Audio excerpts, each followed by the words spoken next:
Thank you so much for joining us. The USC School of Cinematic Arts has been hosting a series of ongoing conversations throughout the summer called The Future of Entertainment. And tonight, I'm very excited to have Axel Caballero, the Vice President at WarnerMedia, who is in charge of artistic and cultural innovations and head of WarnerMedia's 150. And just to explain a little bit more, Axel currently oversees content, artistic, cultural, and innovation initiatives, and helps to propel and fast-track unique and bold stories and projects. He also manages a portfolio of festival partners and artist development program partners through incubation platforms with a key focus on content inclusion and social impact through the creative development, production, and filmmaking process. So that's a condensation, I'm sure, of a lot of the things that you do. But welcome, thank you so much. I wish we were on campus to welcome you. No, I know this. I feel even with all this experience in Zoom meetings now through these past few months, there's always something that always goes wrong at the beginning, or something. So all getting used to this virtual world, which is very appropriate to the conversation that we're going to have today. But in general, thank you for having me here. I'm really, really excited to kind of talk through some of the topics that you mentioned. Indeed, WarnerMedia has gone through a whole lot of change, which we can talk a little bit about. But part of that structural change has been in really focusing our areas and how we're going to develop. So my team focuses on those two primary, areas: artistic and culture innovations, which means investments in artistic and culture institutions that are doing really exciting work on the ground, but also to bring the community into the fold of artistic expression, freedom, experimentation, as well as just advancement as a whole. And then that ties to our 150 program, which is our signature initiative. It's almost like a mini studio within WarnerMedia that really focuses on a wide variety of content that is stemming out of the artistic projects that are coming from our investments, and more importantly is artist driven. So we believe in two sides of a coin, that artistic and content has two sides of the coin, that behind a great artist there's great content, and behind great content there's a great artist. And by really kind of putting those two items together and really providing a safe space for experimentation and for kind of risk-free environment, you can come up with some amazing stuff. So that's kind of where we are. We have a team at WarnerMedia that covers a lot of the work that we do, covers a lot of the business units within WarnerMedia. So for those folks that don't know what it includes, it's HBO, HBO Max, CNN Films, TNT, TBS, Cartoon Network, Adult Swim, Crunchyroll, Bleacher Report, The Great Big Story. I'm forgetting probably a couple. DC Comics, Otter Media, Xander. There's a variety of units that cover all sorts of work across the landscape. Warner Brothers, of course, being one main staple and historical staple of our company. Would you mind taking us to like a little bit of the history of 150 and sort of like why it was created, what factors went into its creation? Yes. Before we were WarnerMedia, there was an entity called Time Warner, and it was Time Warner. There was a foundation there called Time Warner Foundation. It's a very similar structure, but it was a little bit more separated than from each of the units like HBO and so on and so forth. But within the foundation, there was a woman called Lisa Quiroz, who's a visionary. She has since passed away, but a visionary about 7 years ago or so, understood the need of connecting the dots of what the foundation and what the company was doing. And that means in all the investments and the engagement and the connections that we had with the community, she understood that part of bringing the community into, the artistic evolution of the content that Time Warner at that time was creating was really important.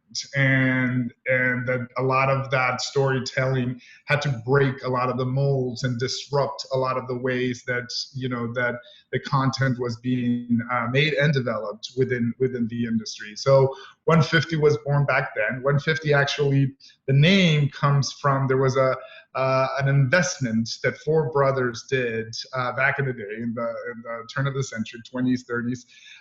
It was $150 that they bought a projector at that time, a projector to show early films and to make money off of that. And they actually sold horses to make the $150 to buy this projector, and that was the Warner Brothers. And so that investment led to, over years, to what we know now as the big company that is WarnerMedia, and the force that it is with content. So that tells you the power of investment, of small investments in big ideas, or strategic investments in big ideas. And that's what 150 is about, is strategic investment, in big ideas that can be nurtured and can grow over time. So what is the process, I guess, philosophically, in terms of Warner Media wants to start kind of empowering different radical forms of storytelling, marginalized voices, stories that might not have had a chance to develop under traditional development programs. How does it start putting that into action? So it's on a variety of fronts, right? Obviously each of the units within Warner Media have their own development process across the board, whether it's Max or HBO, or whether it's CNN Films or Warner Brothers. They have a strong development team that is consistently, mining and looking for strong content. But they work within the infrastructure that has been created for a very long time, and they can't cover everything. They are very strategic in the way that they understand content and the way that content is developed, and they're very successful, very smart folks doing this, very creative and smart folks doing this. But they can't cover, obviously there's how many millions, of people in this country, hundreds of millions, and beyond that globally, there's billions of people. And so we know that ideas can stem, and ideas and talent can stem out of many places. And in order to do that, we have an approach to work with cultural and artistic institutions that have a very strong pulse on the ground to identify, individuals and their content. And, they are consistently working with folks. So you for example, have a lab or an organization or an institution that is working with perhaps 200 or 300 or 400, maybe 1,000 storytellers. And so they already covered, 1,000 storytellers and their projects. And so they have identified that content. You multiply that by about 200 or 300 or 400 or 500 organizations, which we can at any given time work with. And then you exponentially grow the approach of finding these amazing projects. You obviously, that network, you rely in those partnerships, that strong partnership connection, and there's a level of trust in that, ability to identify the next, the future of content. And when that happens, then you kind of, in the middle of Warner Media, and particularly with 150, you create a structure, an intake structure that is able to capitalize on the work that a lot of the organizations have done. And we work very closely with a lot of them. And so they are able to identify projects within a world that we give them, within an understanding that, at least for 150, and I don't want to speak on behalf of all the units within Warner Media, but at least for 150, we're looking beyond the traditional. We're looking the subversive voice in all of us in the content. We often say in the team that we're like the B side of a record, right? The A side is what everyone hears, and it's great, and it's fantastic, and it is, it plays all the time in the radio. But the B side is where the true kind of innovation happens with music. And in the same way, 150 wants to be that big B side, where we are able to push the boundaries that it will eventually become the A side. I'm curious, because it sounds like this model slightly disrupts the development gatekeeping that you find with agency representation. And I know for a lot of people that have interesting stories or scripts, or they're coming out of school with a story to tell, before anyone will read their script, they have to have someone who is representing them or sending it out around town on their behalf. But then it's, it's the sort of chicken and egg problem of how do you get the agent in the first place if you haven't sold anything. So it sounds like by approaching these partners, you may be offering some opportunities out there without requiring representation. Is that right? You've hit like a very strong aspect of the work that we're doing. Often is the case that, in fact, most of the projects that we have, I think most of them came without representation. I don't want to say all, but most of them did. And eventually they lead to representation, because the goal is obviously we're in a pre-development stage, so we're in a stage where we put more resources to get the project and the talent behind the project at a different stage, so they can then get that development deal or development process or the content distributed and so on and so forth. But we understand that there are different models. Particularly on the agency and the representations, they have a system, as you say, and that system has worked, within the environment that it works. But again, not everyone can cover everything, and to a certain extent, we're almost working in a very similar fashion of working to identify those projects and content, but we don't take a fee. We provide more. We provide more resources, we provide more opportunities, and we give the space to explore. And so I think that allows, disruption is perhaps a good word. This allows us to work with content and storytellers in very different ways. Sometimes, we might not be working with the filmmaker in and of itself. We might be working with a musician that has crafted this amazing, creation, and then match him with a filmmaker and make something else out of it. So there are many ways that we kind of work with the angles of formula of content to create something new. And that often, it does not involve representation. Yeah. Well, I mean, given that there's this really sort of exciting and new way to gain some visibility within what is a large, media empire, I'm curious to know how 150 works, I guess, within the institutions that it works with to sort of find this content. So for instance, like, if you were working with an art school at a university, how does the artist connect with 150 in that scenario? So the first entry point, I mean, it's not the only entry point, but the first entry point, the connection that 150 does with the institution, in this case with the artistic institution, which is to develop a partnership. And we have partnerships with both educational institutions as well as artistic institutions, cultural institutions, museums, stage, theater, art installation, like across the board. We have established partnerships with them. And part of the partnership puts the onus on the partner to say, hey, we know that you're doing fantastic work. That's why we're partnering. We know that your ability to not only identify, curate, train, and develop individuals and projects is top notch. What we want is that you have 250 top-notch projects. We want the top one of the top 250, or the most, the one that you think has the most potential, because we believe in that partnership. That's the first, aspect of this, is that without that partnership, we can't do it, because we can't possibly cover as many people as the institutions cover and they're set up to do. So that's the first component. Once we've identified, then we're able to go directly to the artist and invite them to come into the space of 150. There's a small kind of application process, a one-pager within the project. And we identify, like, what are the gaps, perhaps in the project that they're creating and where they want to take that project. And furthermore, where that project could live within WarnerMedia. And so that bridge, from the entry point to where it can live with WarnerMedia, that's where we put our energy in.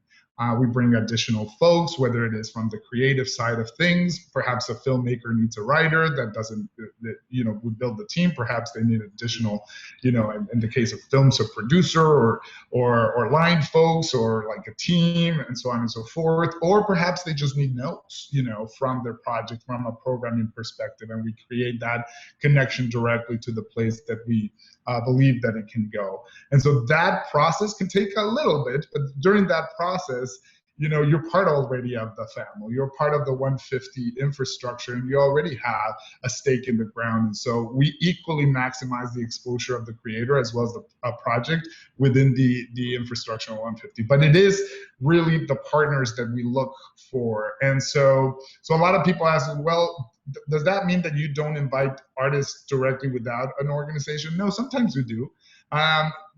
Perhaps more so in the pre-COVID world where we're out there, at festivals and at labs and at installations and exhibits and, and presentations and stuff. And we will get there again. But now that we're finding that all that being taken virtually gives us a very similar, opportunity to meet creators. Sometimes, and I have a team member in 150. His name is Alex Gutierrez, who's fantastic. He's a fantastic,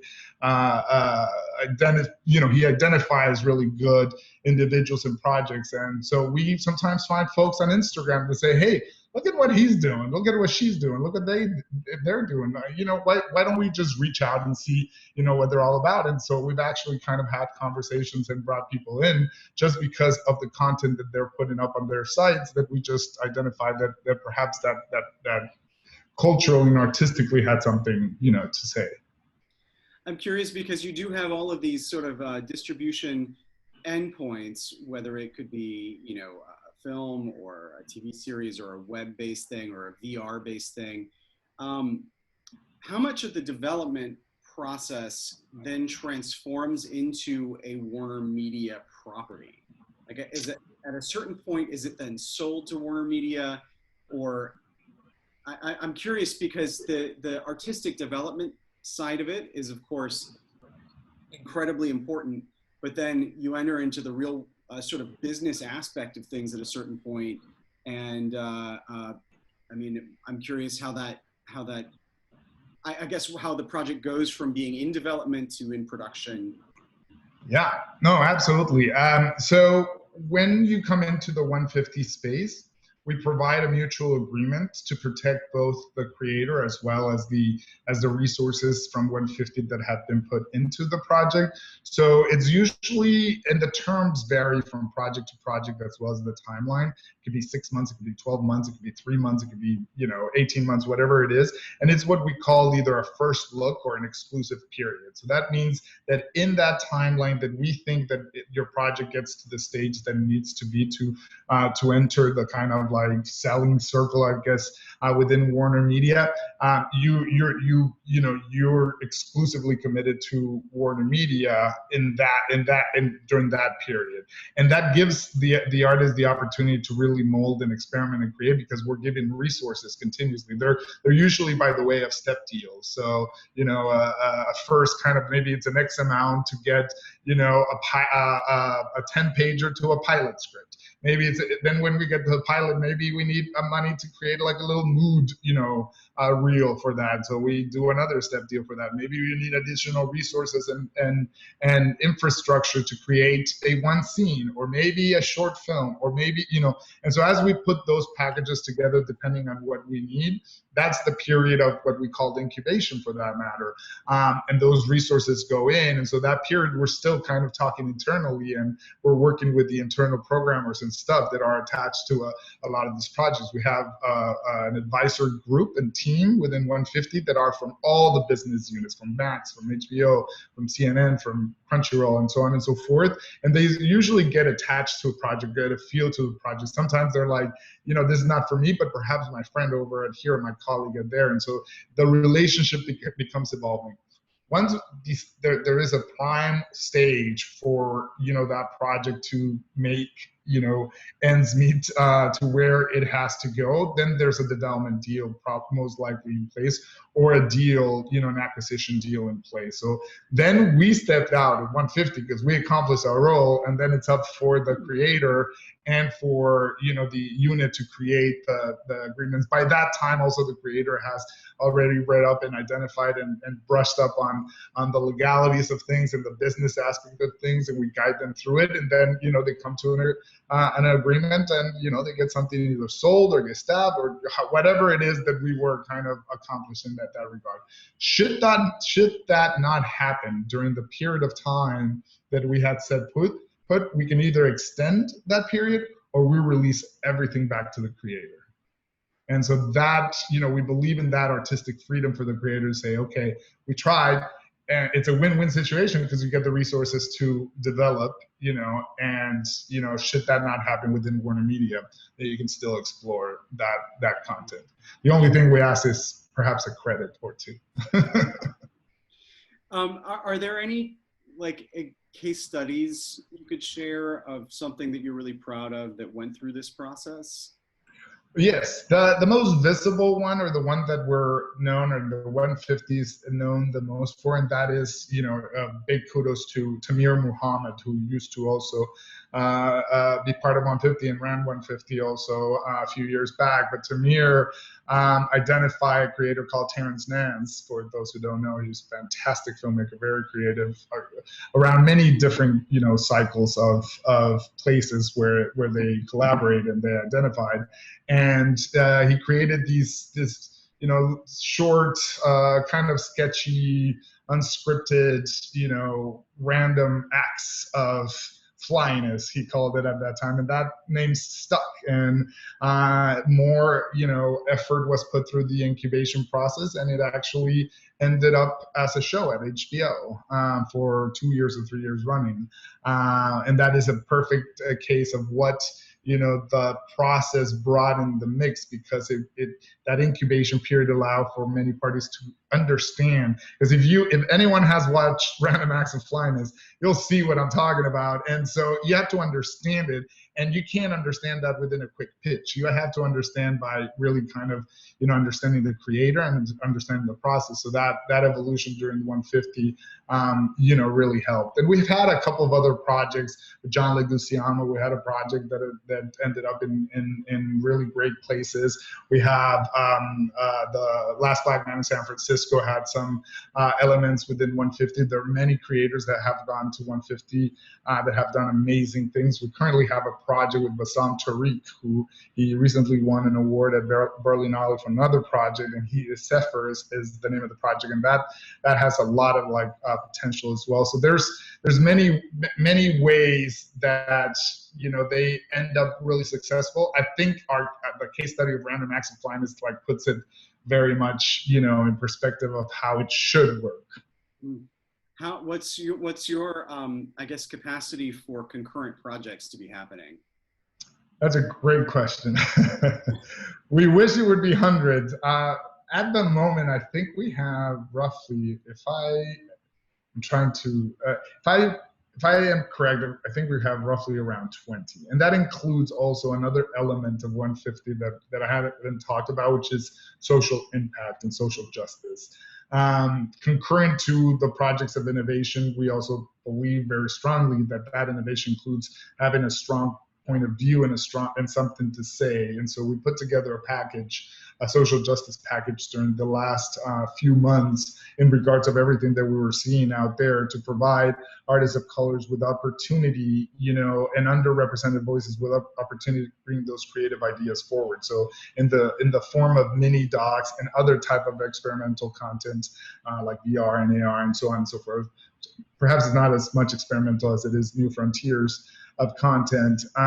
We're looking to make those creative investments and opportunities. And so along with that, we also have a public service announcement strategy, which we're inviting both creators as well as organizations that we're working on to create new types of PSAs during this next few months and work to kind of alter a little bit of what we think a PSA is, and your standard kind of like talking head PSA. Well, can we do something different and innovate that space as well? So all in all, I think we're at about 20, maybe a little bit more. I think we're going to add another 10 projects. And then after that, it starts, each one after that might be a little bit one too many. Well, let's talk a little bit about this new development over the past few months, because I feel like right now this is sort of a juxtaposition of extraordinary change in our country, combined with the sort of isolation and incubation within our own homes. And I'm curious to know how you are finding artists that are trying to express, that sort of the social justice component of what we're experiencing in our culture, but artistically. There has to be this like just breeding ground right now of incredible creativity happening that's going to channel. It's going to channel anger. It's going to channel hope. It's going to hopefully mobilize some change in our society. But it's still sort of like relegated to all of these isolated pods as so many people are forced to stay home. How are you finding these new voices? Yeah, it's amazing because we've had so many conversations with both the current voices, the slate of voices and projects that we had prior to, and how to adapt those into an environment where production looks very, very different, and the culmination of the project looks very, very different. And then also the addition of that layer of content that needs to be created during a period of time because we want to get it out there. And then the need that gets developed in an atmosphere where creative tools are uncertain. We might be, able to be in full-fledged independent production, in a few months. We might not. We might need to think differently. And so there's been really interesting cases and projects that have come out of that. We have a project that is currently was born out of video conference kind of shorts that move now into the sphere of using all sorts of cameras, from a rear view camera of a car to the Nest cams to surveillance cameras, and they're able to put a story together, to moving into a studio where it was like 3 people at a time, in the kind of like shooting up the scene and the sequence thereof, and then combining a lot of that into some sort of 10-minute storytelling technique. And that, it started like that with one, and then they did about 8 of these, or they're roughly at the 8th of it. And then we noticed that there was an ability to take a step back and look at it holistically and say, hey, we have a series here. We have an actual potential kind of sketch series that is using all sorts of tools and platforms to tell a story, and is actually kind of bringing a really important collaboration from the writer's room perspective, because the whole writer room was created via virtual conference throughout the process, and a lot of partnerships were created, a lot of teams were created, and really evolved into a whole other type of content that we thought was going to be. So that's for example one that we're looking closely, and that might actually in the during, and post-COVID world might have a life in it of its own during the ways that people, or during the through the platforms that people are consuming the content. So that's one example. Another one that we're seeing is animation. Animation is providing a hybrid animation. There's another project that we have with Patricia McGregor is her name. She's a stage director, a theater director. And I think she worked at she did a lot of projects at the Old Globe Theater in San Diego, and then also in New York. Very, very talented, incredible individual that has done amazing work.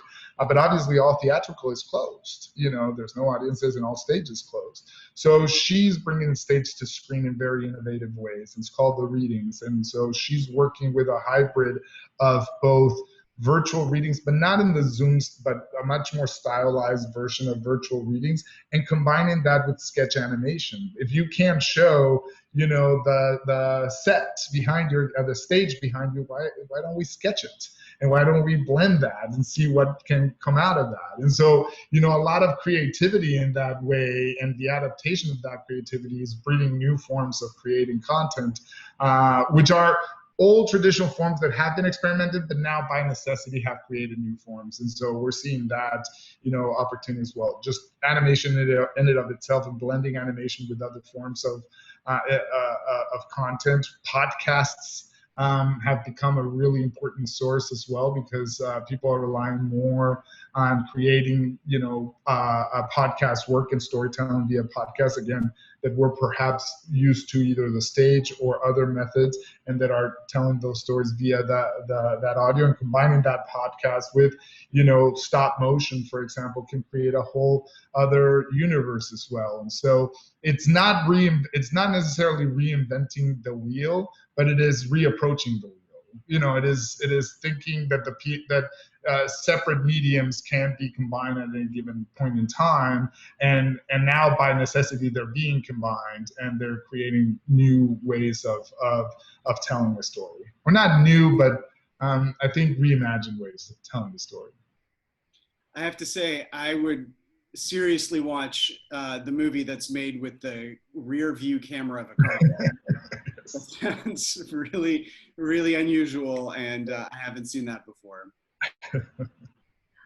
Yeah. I'm curious, just what a typical day of work is for you. I mean, obviously now with working from home, that's a little bit different, but in some cases, maybe not. How many projects are you personally, what is an average work day, having to be, overseeing something with so much creative output? Well, there's a lot of this. There's a lot of video conference meetings. There's a lot of prep work, and and conversations about where the project and the creator of the projects are at. And that's the most exciting part. The other part, the administrative part and the logistic parts and the inner works, I won't get even into that, but there's a lot of conversations within the company about where to take something, so on and so forth, and also within our teams about just the logistics and administrative start and stop of projects. But the most exciting part is when we're not only our team is comprised by Alex Gutierrez, Gabrielle Galore, and Lamonia Brown. That's the core team, and then we have additional folks like graphic designers and editors that come in and out, and production teams that come in and out. But the core team, talks on any given week, probably daily, whether it's via text, and had long text chains, whether it's via submittable side, whether it's our Outlook, whether it's our WebEx or video, and we constantly talk about, well, this guy, does he need this, or this project, what does it need, and how much is it requesting, and perhaps this script, and have you read this script, and does this script need those? And so that's the first iteration. There's a lot of prep work in terms of the getting back to creators, because we believe that every creator that we meet, we should get back to them. There's a lot of conversations with the organizations that we work with and the institutions. And then the part that really is exciting is the part where we just dive into the content, and we're, when we give notes back, or when we're following the shooting of a particular scene, or when it is a reimagining of a mood board, or when we're talking, and those conversations happen pretty much daily across the board, and that's really exciting. And then another layer of that is really finding amazing talent, and that really, when that happens, that gets everyone really excited. When a project that we're just anxious to start working on happens, that's the best part. I want to just ask you maybe one last thing before we start getting some questions from the audience, and this might be complicated for me to even articulate, but I'm curious to know sort of where you see the most cutting edge, subversive, progressive work coming from, because we're in a moment right now where all of a sudden everyone's freaking out that we'll never get to go back to the movies. Mhm. You know, theaters are in sort of a sort of desperation moment. TV's obviously having the streaming, and TV is having a real resurgence because people are watching a lot more stuff at home. But people are also watching a lot of mobile and a lot of short form stuff. I think it was, I'm probably horribly getting this statistic wrong, but that Netflix was even saying that they were losing viewership to TikTok. And so there's all this sort of interactive and mobile media, but is there the same, I guess, level of commitment to artistic expression, and not just the artistry, but also the sort of profound social impact ideas? Are those being transmitted in some of these more sort of cutting edge technologies that you're seeing, or is that work still a little bit more concentrated on long form storytelling? No, definitely not only concentrating long form. There's actually part of the work that we do does not, even though we see linear and long form as a potential end goal because of the units that we have within WarnerMedia, we don't believe that in the incubation period or in the period of the 150 kind of innovation period that you need to adhere to any one formula. And by that, even TikTok might be a formula that we not adhere to, knowing that TikTok is really, taking over a lot of minded space in terms of creation, and there's really an incredible array of talent that is coming from TikTok or Instagram Live, or a Twitter, Periscope, and all the different feeds, or any of the other social media surgeons platforms that are happening. But that is we see that as just a step process in what we think that at the core of it is the story, the creator, and more important, as you said it yourself, is the impact. A lot of the times you see, via TikTok or via any of these platform stories or creations that entertain and highly entertaining, and you can spend hours swiping up and up and up, and you can be hours looking at, watermelons being dropped and so on and so forth. And but will that have a lasting, effect? And will that lasting effect translate into a cultural, impact and perhaps cultural shifts? As a collective, perhaps. But there are moments, even within, or especially within TikTok, among many other places, where you immediately see a piece and you go like, oh, there's something more to this than just, the folding of bread dough. There's something more than, XYZ. There's this creator and this approach to story has really something to say. And it has the potential to just, not only, in the more cliche form be viralized, but have a substantial impact in the way that the story is created and told, that perhaps then can transform to long form, but not losing its genesis, of impact and point of view and storytelling. And so that's where we focus. That sweet spot of not form, but point of view and impact has a much more lasting impression on 150 in particular, because we understand, or perhaps, I don't know if we understand 100%, but we believe that will have a much longer, not only life, but I guess the word impact is really the correct word here, impact in the pop cultural phenomena that we're experiencing. And that leads to substantial change, both artistically, culturally, and socially, for that matter. All right, let's see what we got. Let's start by inviting over one of our current cinema media studies students, Orlando Pelayo. Orlando, I'm going to move you over. For anyone out there that wants to ask a question, we typically will invite our students and alumni over to ask it with their camera on. If you feel camera ready, you can leave it off and just use your mic. Let's go ahead and move you over.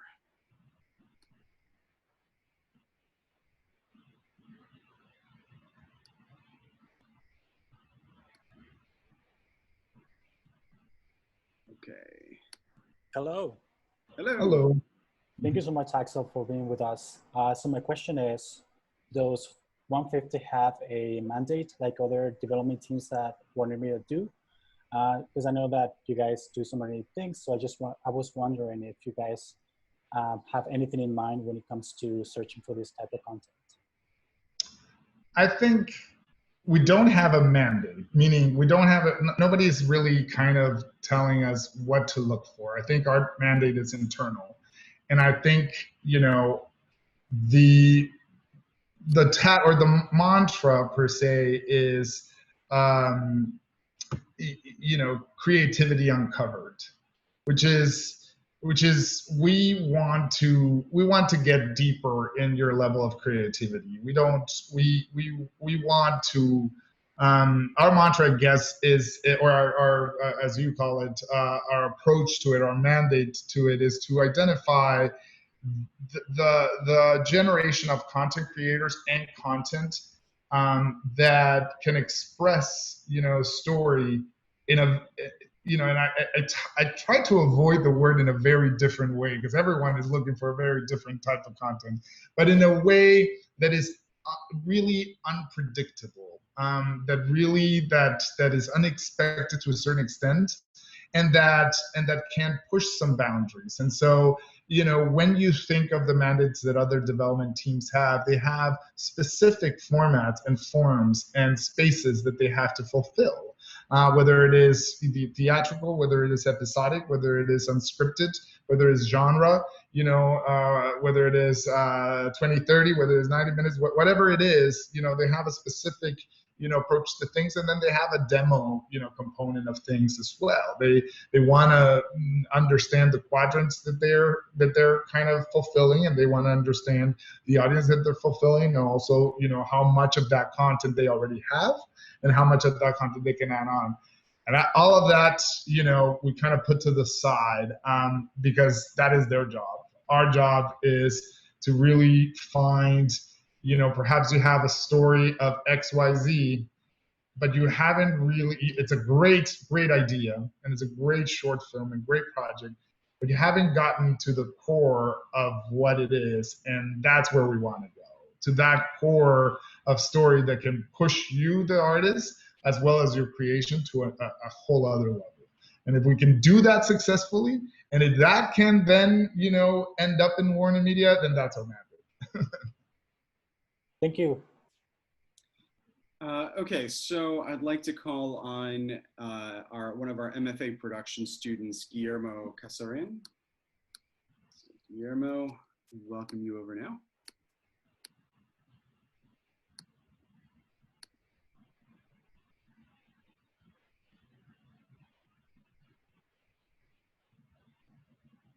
Hello there. Hello. Thank you so much for being here. It's great. You know, like 150 is great. Your work on Alip, it's amazing. But Latinos are very underrepresented. Like, you know, less than 3% are the leads, and behind the camera is even worse. What can do the bigger production companies to close this gap? Great question. I love the background. Great question. You know, that's a very important. Obviously, I'm Latino. I'm from northern Mexico. I mean, I'm a cross-border child. I'm a NAFTA baby. And then most of our team is very, very, very diverse for a particular reason, which we believe that there is absolutely no innovation without inclusion. That just doesn't exist in our minds. I think. And this is, again, you know, a personal approach to things. But I think a lot of the times we put walls around our sort of the content that we want to create as Latinx, Latinos. And, you know, and those walls sometimes may prevent us from from exploring different ways of that content. And so that, may lead towards a very generalized approach to the storytelling. So what I would say is to break those walls open of creativity in terms of the type of topics and approaches to the topics that there are. The main thing that you'll always hear in development rooms and in programming areas is that that's too niche. There's no such thing. There's always an audience. There's always an audience, and not being afraid of pushing the boundaries of how you tell a story to that audience is perhaps one of the most important things that we see that is breaking the barriers of content. It doesn't have to always be the same content, the same story about the same individuals. It can be a merge of things. Like right now, I think somebody suggested a space cowboys, Cuban, immigration story, and like somehow it's working, and like and they're working with it and kind of having just the thematics of what they understand their personal life of migrating from Cuba has been, but tangentially doing in a sci-fi in space, and that immediately became kind of something interesting that we have to. Of course, get back to the creator, but it's that kind of thinking of creating content differently than what is expected from the traditional forms that is perhaps going to break a little bit of the cycle that Latinx productions are in. That's not to say that they're not doing great content. It's being done great content, but that can open up new ways of creating. And I always, look at what Jordan Peele did with Get Out, for example. It's just a very, understanding that in order to move boundaries in issues and story and the community, he had to do something that was unexpected as well. And kudos to that as well.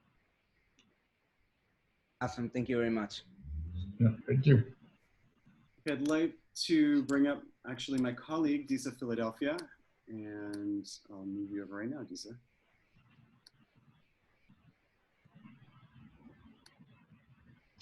Hi. Hey. I'm actually out running. This conversation is really great. Exercise, motivation. Love it. Just listening to you talk about what's really impressive to me is this model that you've developed. And I'm from Guyana, South America, and in the Caribbean region where where I'm from, we see a lot of talk about how do we make it in Hollywood or a Hollywood type system.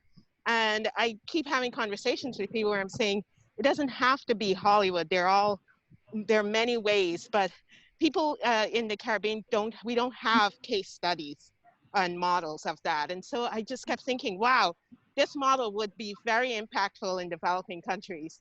So does the foundation have any plans to take your model and try to teach it globally? I just really feel that what you guys have developed really should be shared widely. That is, it's almost as if the question was planted, because I did not cover the global aspect of it, but yes. The global element of 150 is very important because not only is WarnerMedia global, but like storytelling is global. There are no walls in storytelling, as there shouldn't be walls anywhere else. But there are no walls in storytelling. So we believe that approach matters in many places. It's funny that you mentioned Caribbean. We actually have a project that focuses on particular development from Caribbean storytellers. So perhaps after this we can talk a little bit and put you in contact with someone that's working on it. Lamonia is working on that as well. But yes, that should be. We have a person that it's within the corporate infrastructure of the team, Jess Moore, that works overseas and the UK, and she manages international. And so we have relationships and building partnerships with HBO Europe and Nordic, with Turner Latin America, with DirecTV Latin America, with different places both in Asia and Africa, to kind of explore the ways that we can export and import, for that matter, the 150 understanding of content creation, and build pods from in these individual locations to not only kind of explore the input of that or the sourcing of that content and that talent into those places, but also here in the US. Awesome, thank you. And thanks, Alex. You are asking amazing questions. I'm like really enjoying this conversation, both of you, thanks. Lisa, I'm like gonna have to go for a run after this. Good. I'm motivated. And by run, I mean like, a fast walk. That's my confession is my run is frequently that, more often than not, so. Take care. Yeah. I wanted to quickly read a question, actually. Let me just pull it up here. During the last economic downturn in 2008, Warner's shut down its two indie film labels, Picture House and Warner Independent. What best practices has 150 taken from these divisions, and how does it differentiate itself? I think that where a lot of the indie labels were full development, places, we are pre-development. So that's the first differentiation. We, it's the seed that we talk at the beginning. It's full circle. The seed that we talk at the beginning about the $150 that small investments lead to big ideas. So, by being strategic with those smaller investments, we're able to, have a stronger return, if you can call it that way, return on the investment, because the effort is being put on not only monetarily, but really strongly from the input of the actual time and effort and energy that both the team as well as the internal groups are working with. We're also embedding ourselves very strongly with the individual units. So we're not separating ourselves as a different label. We are, our advisory board and our board are from all the different units within WarnerMedia. So, the idea that we become this octopus with the tentacles in every unit, becomes really important, because those relationships are the ones in that pipeline. We can be successful in every of these units with the talent and projects that are coming through, then that becomes a really, really good relationship and becomes a value added. And most importantly, that is that we don't cost too much, which we should. We're doing the work, but I think that the value proposition is high. The folks that are coming through 150 in the projects are incredible, and I think that the results should speak for itself. However, having said that, the economics of things always change things, and so we're aware that might impact our work down the line too. Okay, let me call on Kendra Mitchell. Let's bring Kendra over.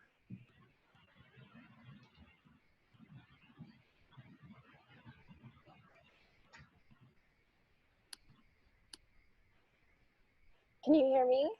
Yeah. I can. Hi, Kendra. Hi, thank you so much. I was wondering, what are the creative backgrounds of the people on the team? It seems like you guys go into many different areas of art. Are you guys all film, or do you have different arts backgrounds? Different arts of background. My background primarily, when I started more in the media, was short form content, particularly documentary and digital. When digital was called digital, now it's just content.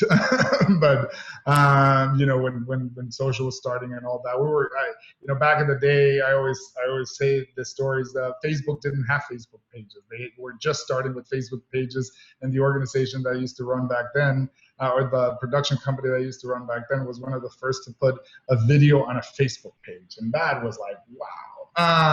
And so that short format social impact, even long format too, but social impact content is my personal background. Alex Gutierrez comes from a strong legacy of HBO work, and he comes from talent in particular. So he very much understands what it takes to to not only manage talent for that matter, but also to work with talent to understand both the creative needs of talent. So I think that approach is really, really important as we develop strong generations of talent behind the camera, in front of the camera as well, and below the line and above the line. Gabrielle Galore she's a producer. She actually just had a film at Sundance, Sylvie's Love. She produced Sylvie's Love at Sundance. It was acquired by Amazon. She also runs a film festival called Urban World in New York, and she has a whole experience in developing both content, both theatrical and episodic, as well as the programmatic elements of curating projects for festivals across the board. And so she brings that experience into the mix of things. And then Lamonia Brown also worked very strongly in the festival circuit. She did work with ABFF, the American Black Film Festival. She worked at a couple of Essence, I believe, and a couple of other institutions, as well as she's a producer and writer in her own way as well. So that we all have some sort of background in this, but everyone in media entertainment to a certain extent has that. But yes, we have that multidisciplinary aspect of it as well. Thank you so much. No problem. Okay, let's go. Kendra, I'm moving you back. Let's go out to Tayana Todd, who has a question that really several of these questions are sort of hovering around. So we'll see if Tayana can sort of speak for everybody.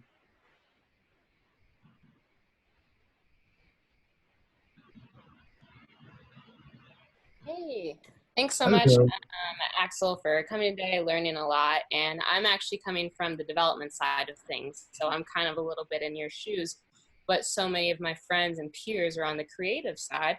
And even though, I'm at a competitive network, I still want to support those creatives, especially rising and emerging voices with some of these amazing incubator programs. So I was just wondering, how do you, accept submissions? And I know there are certain forums and processes, but again, in the era that we're in, to really amplify these voices, I also want to be doing my part to helping to amplify those voices. So I'm sure you get a ton of submissions and referrals, but what's your process? Absolutely. So the first process is to work, with identify, and we can actually provide Alex a list of the partner organizations that we work with, because that is an important part of this environment. It's like really working to put the project through that process. That's really important for us because it's the first layer of, it's not really being vetted, but the first layer of understanding that you have the components of it. But that's one entry point. I'm just saying that's one entry point. It could be a lab, it could be USC Cinematic Arts, it can be many different partnership opportunities that we create with them in order to Cinematic Arts.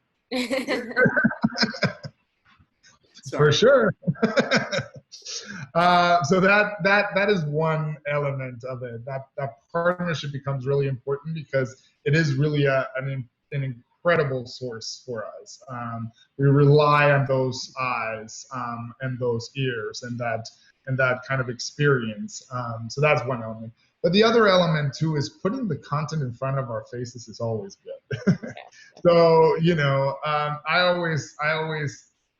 I always tell people, and this is not a plug to follow me on Instagram at all, but I always say is like, if you put it in front of the people that you want and it's good, they're going to notice. So, I don't mind getting the emails. I don't mind getting, the social media or any of the team for that matter and getting the content sent to us. Just don't send unsolicited like scripts, for example.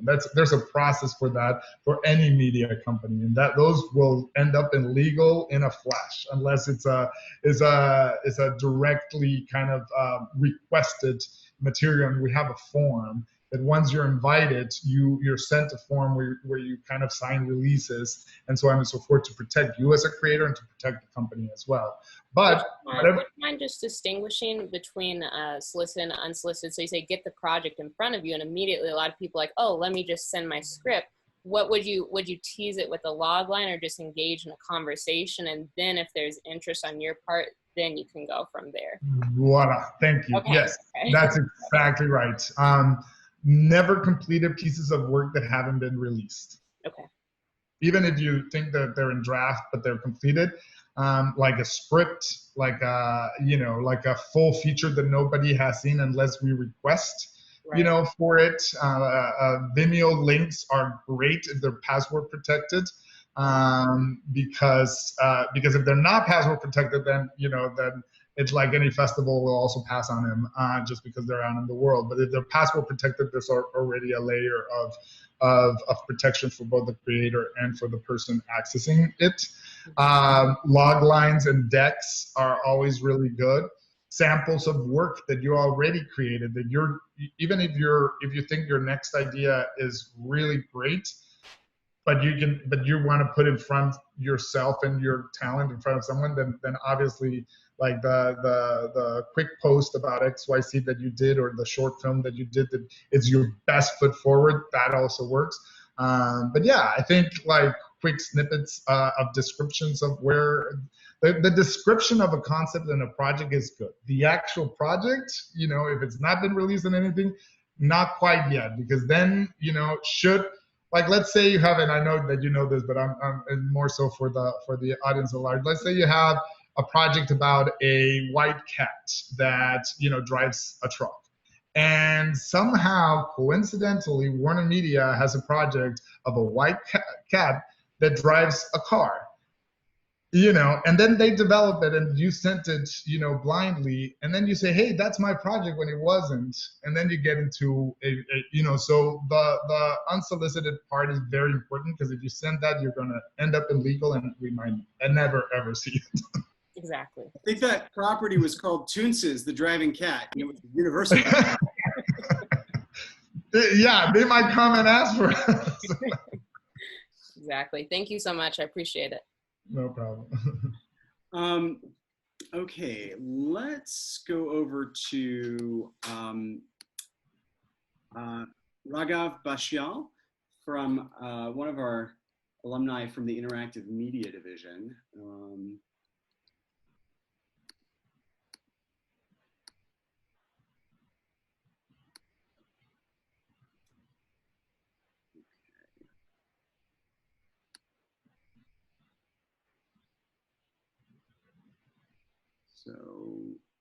So we have you on our side.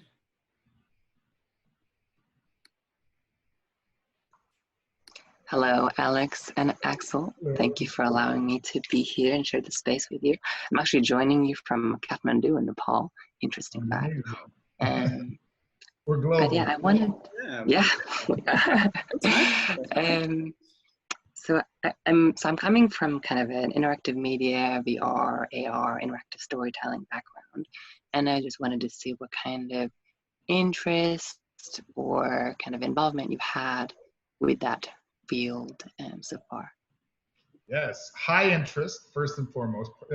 Both VR and AR are important. The combination thereof even more important. And the combination of all that with something to say is even more important. It's funny, we were just talking about a couple projects. We were kind of very inspired in a weird way. I don't know if you've seen Watchmen at all, but there's a part in one of the episodes where Regina King goes into the museum, and it is a very kind of AR, VR interactive approach to, hearing the stories of the Tulsa massacre and so on and so forth, and that kind of like told us like, listen, there might be something there where we can work with creatives to create content that match to an organization that has some amazing opportunities, or it might be just storytelling for that matter. But I do think that we do that's a I mean, content innovation wouldn't be there without tools and platforms, that unique tools and advanced tools and platforms. So we have at WarnerMedia something called Warner Innovation Lab, which is beyond story. We do the storytelling part. What they do is really the platform part, and they create using all the tools, whether it is, you know, next generation cameras, whether it is AR, VR, whether it is, you know, even robotics, for example, or like high metrics application and so on and so forth. And they're creating really interesting stuff within a physical lab. Right now it's in COVID quarantine, but within a physical lab in New York. And so we're working with them to match the storytelling aspect of it with the platform aspect of it, because that, you know, can provide new ways of telling stories and new frontiers and next frontiers. And who knows what's going to happen with the next tools, you know, in a few years more. Just a follow-up question about that then is, what is, you know, for say a traditional company like Warner, what does distribution look like, or kind of what might it look like in the future for content in AR and VR? I think, I can tell you my perspective on this, and then other folks can tell, you know, could probably align something else. I think right now where it is the collaterals of a piece of integrated content. So if you have Game of Thrones, you have the collateral of VR, AR experiences. You have the collateral of gaming, for that matter. You have the collateral of all these sort of platforms that is the cinematic universe, or the storytelling universe that you're creating. Like that, you have many properties, Harry Potter being another one, Warner Brothers. You have many properties, you know, that have this whole universe where the collateral distribution application are. I think that will become more and more and more and more unified, where you will have a point of content that will have to hit many of the distribution forms and platforms at some way. Sometimes the entry point might be directly first AR and then into the other spheres, into linear. A lot of the times that's happening with gaming in particular. We're seeing a lot of transformation of gaming into storytelling and into linear content. And so a lot of the AR and VR first projects that can be distributed via Oculus or Sensor or whatever it is, they are going to end up into much more linear forms and then build that universe as a whole. So, you know, that cross-pollination of platforms will become really important, and I think WarnerMedia will probably have very strong ways of doing that, because the IP at the center of it will merit it. Thank you so much. Sure. Nice to meet you. You too. Okay, so let's maybe just take two more. I have this question from Emily Gao that I feel like would be really interesting to discuss. Emily mentioned that her mic was having some issues. I'm gonna just try and see what happens by moving her over, and if not, I can just, I'll just read it.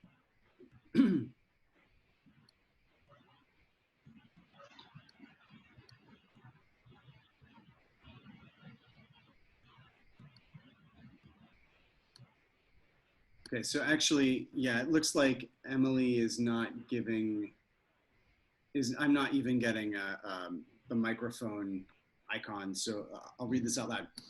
150 and other initiatives like it have obviously done great work when it comes to funding creatives, and we've all seen the overall trend of finding more diverse creators in general.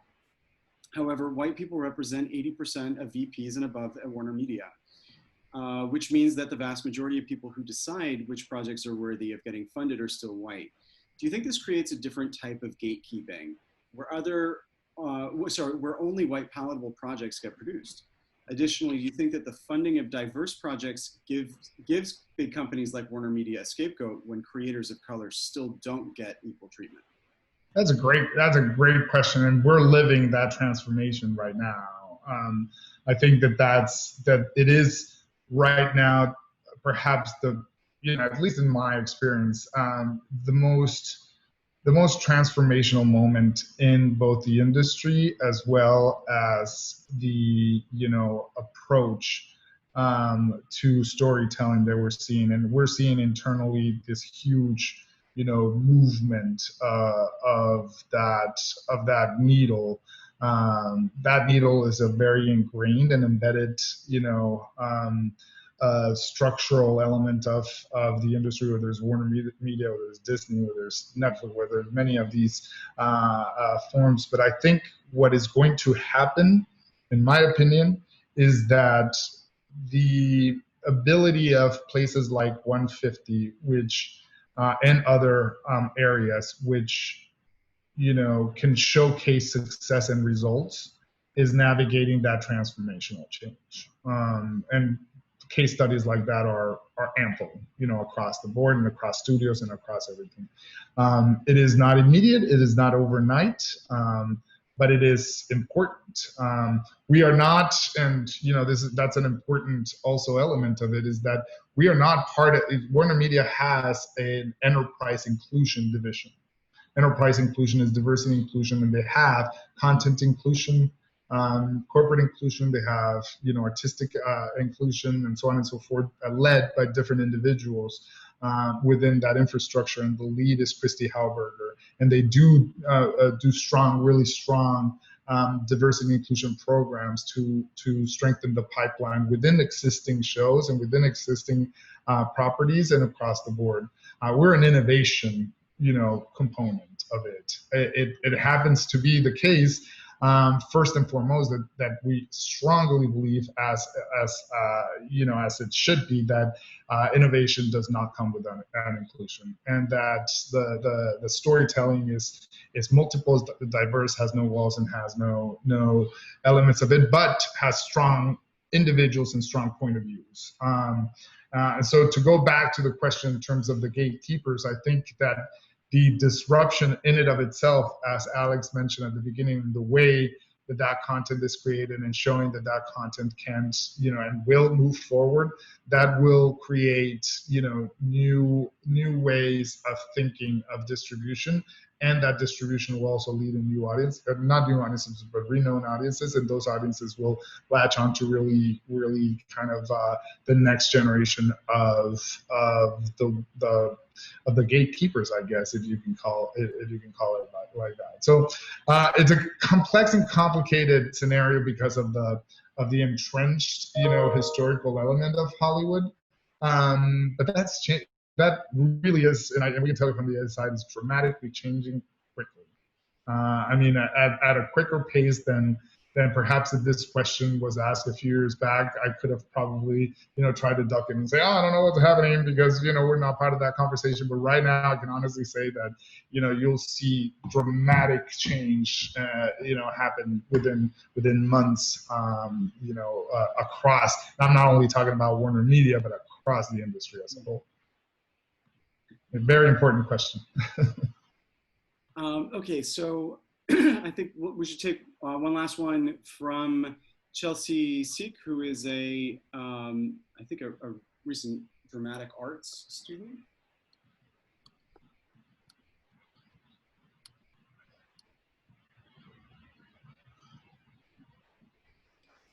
Hi Axel. Thank you so much for being here with us today. Sorry, I can't open my video right now because I'm in the public space. But I just wanted to ask you about your social justice initiatives. I know that you talked about creating funds and all that kind of stuff, and maybe you've touched on this before, but where could we look for the applications and just get further involved in the future? Definitely. So the fund was announced earlier, about a month ago. It was to start off with $500,000 for creative ideas that were turned, at that time it was mini docs. We're now moving into different ways. Plus, we also offered organizations across the board $5 million in public service announcement space. So on-air time to provide, issue-based content, either as pre-roll to existing programming or within the different places. But for us, that first step of the social justice investment is for creative content. We have since dispersed about 80% of that. But that as a whole, we don't want to just say there's this pot of money and done. I think it's going to be ongoing and going to require reinvestment across the board.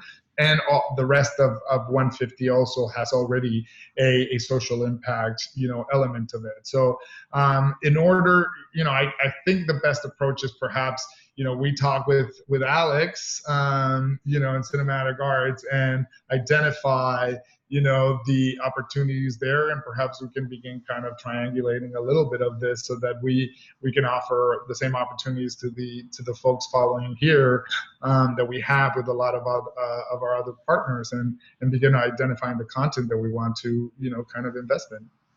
Perfect. Thank you so much. Thank you. Just before we let you go, there was this interesting question that came through from Patricia Barrett, and I think she just wanted me to ask it, which is, how did the merger with AT&T affect the creative and business process?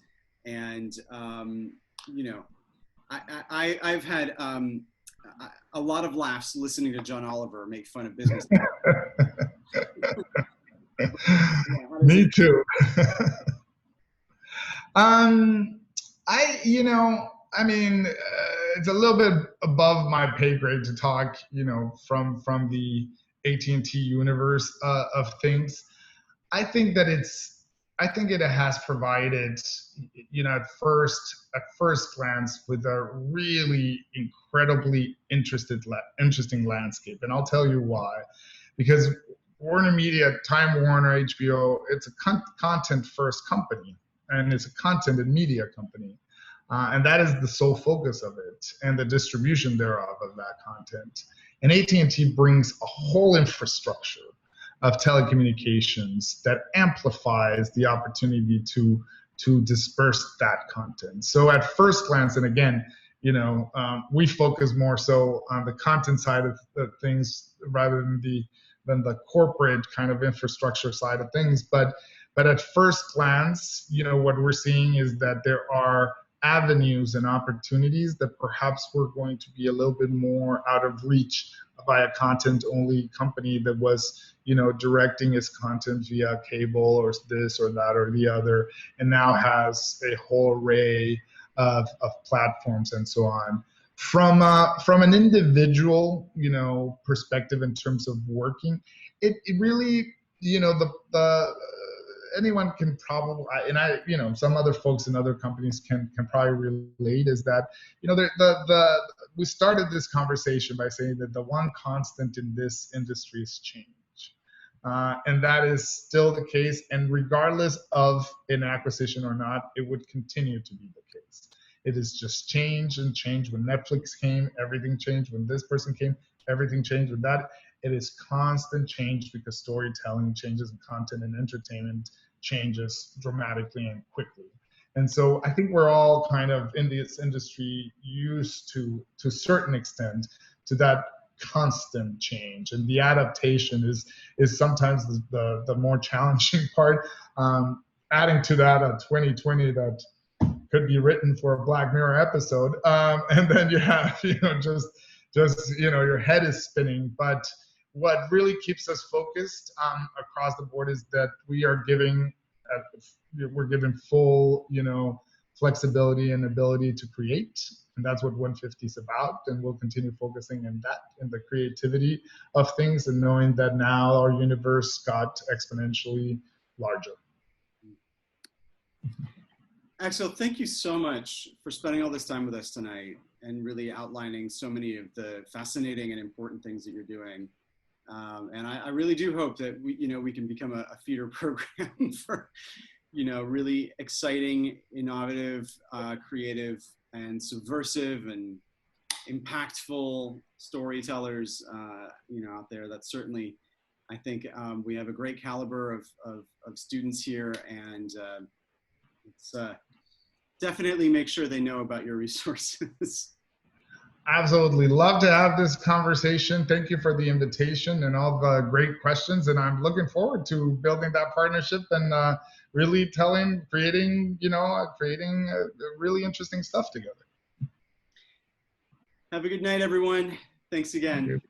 Take care. Bye-bye.